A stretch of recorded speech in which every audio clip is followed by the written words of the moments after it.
কলকাতায় জুনিয়র মহিলা চিকিৎসকের ধর্ষণ এবং নৃশংস হত্যার পরে মমতা সরকার যেভাবে বিষয়টিকে সামলানোর চেষ্টা করেছে তাতে পশ্চিমবঙ্গ তথা দেশের সম্মান বিশ্বের কাছে লজ্জায় হেঁট হয়ে গেছে। প্রথমে হাসপাতাল এবং পুলিশ একে ধর্ষণ নয় আত্মহত্যা বলেছে। কলেজের অধ্যক্ষ যার ভূমিকা নিয়ে সন্দেহ ছিল তাকেই প্রমোশন পোস্টিং দিয়ে শহরের অন্য একটি মেডিকেল কলেজের অধ্যক্ষ করে পাঠানো হয়। তারপর ক্রাইম সিনকে পুলিশ সেভাবে প্রোটেক্ট করেনি। প্রথমে সেখানে কনস্ট্রাকশনের নামে ভাঙচুর করা হয়েছে।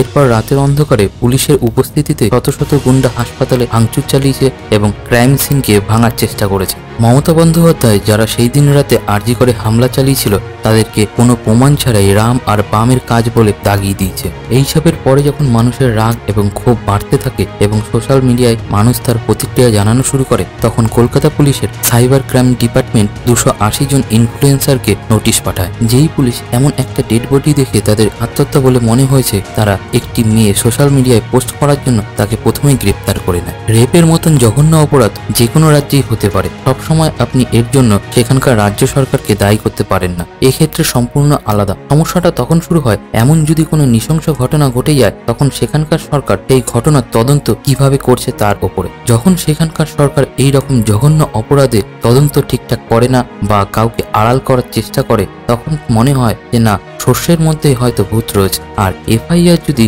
এই ঘটনা ঘটার 12 ঘন্টা পরে করা হয় তাহলে তো মনে হবেই। একথা আমরা বলছি না, একথা বলছে স্বয়ং সুপ্রিম কোর্ট। যখন সকালবেলা এমন একটি ডেড বডি পাওয়া গেল মেডিকেল কলেজের কর্তব্যরত চিকিৎসকের তখন সেই রেপ কেসের এফআইআর হলো রাত্রির 11:45। কেন এমন একটা ডেড বডিকে দেখে প্রথমে সবাই একে সুসাইড বলে চালানোর চেষ্টা করলো, যেখানে প্রত্যেকেই ডাক্তার? কেন তাদের মনে হলো না এটি রেপ এবং মার্ডার কেস? এমন প্রথম নয় যে পশ্চিমবঙ্গে কোনো নৃশংস ঘটনা ঘটেছে আর মমতা বন্দ্যোপাধ্যায় ইনসেনসিটিভ বক্তব্য রাখেন।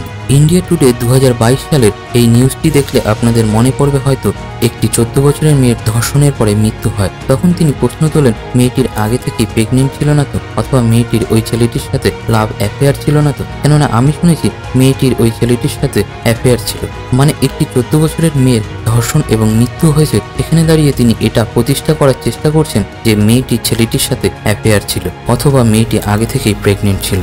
এখান থেকে একজনের মানসিকতার পরিচয় পাওয়া যায়। এমন শুধু একবারই হয়নি। 2012 সালে কাটোয়া স্টেশনের পাশে রেল লাইনের ধারে মহিলাকে ধর্ষণ করা হয়। তখন তিনি বলেছিলেন মহিলাটির স্বামী সিপিএম, তাই এইসব অভিযোগ করছে। তারপর 2012 সালের পার্ক স্ট্রিট রেপ কেস, তার কথা তো সবারই মনে আছে। তখন তিনি বলেছিলেন এটি সাজানো ঘটনা, সরকারকে বদনাম করার জন্য এই ঘটনা সাজানো হয়েছে। 2013 সালে কামদুনির ঘটনা তো মনে আছে আপনাদের। এখানে তিনি যখন কিছুদিন পরে উপস্থিত হন তখন সেখানকার উত্তেজিত জনতা তাকে ঘিরে প্রশ্ন করে। তখন সেখানকার সবাইকে তিনি সিপিএম ক্যাডার বলে দাগিয়ে দেন। আর এই মেয়েটির কথা তো আপনাদের অবশ্যই মনে আছে, তানিয়া ভরদ্বাজ। 2012 সালের প্রেসিডেন্সি ইউনিভার্সিটিতে যখন একটি অনুষ্ঠানে মমতা ব্যানার্জিকে সেখানে উপস্থিত এই মেয়েটি প্রশ্ন করেছিল মেয়েদের সুরক্ষা নিয়ে, তখন তিনি তাকে মাওবাদী এবং সিপিএম ক্যাডার বলে দাগিয়ে দিয়েছেন। এই ভিডিও ক্লিপ আপনারা সোশ্যাল মিডিয়ায় ঘোরাফেরা করতে দেখবেন। যখনই এমন কোনো ঘটনা ঘটেছে বা তাকে প্রশ্ন করা হয়েছে তিনি সবসময় তাদেরকে মাওবাদী অথবা সিপিএম ক্যাডার বলে দাগিয়ে দিয়েছেন, অথবা এমন কোনো নৃশংস ঘটনা ঘটলে মেয়েটির চরিত্রের ওপরেই তিনি প্রশ্ন তুলেছেন। আর যদি কেউ সোশ্যাল মিডিয়ায় তার সম্বন্ধে কিছু লিখেছেন তবে তাকে সাইবার ক্রাইমের নোটিশ ধরানো হয়েছে, যা এখনো চলছে।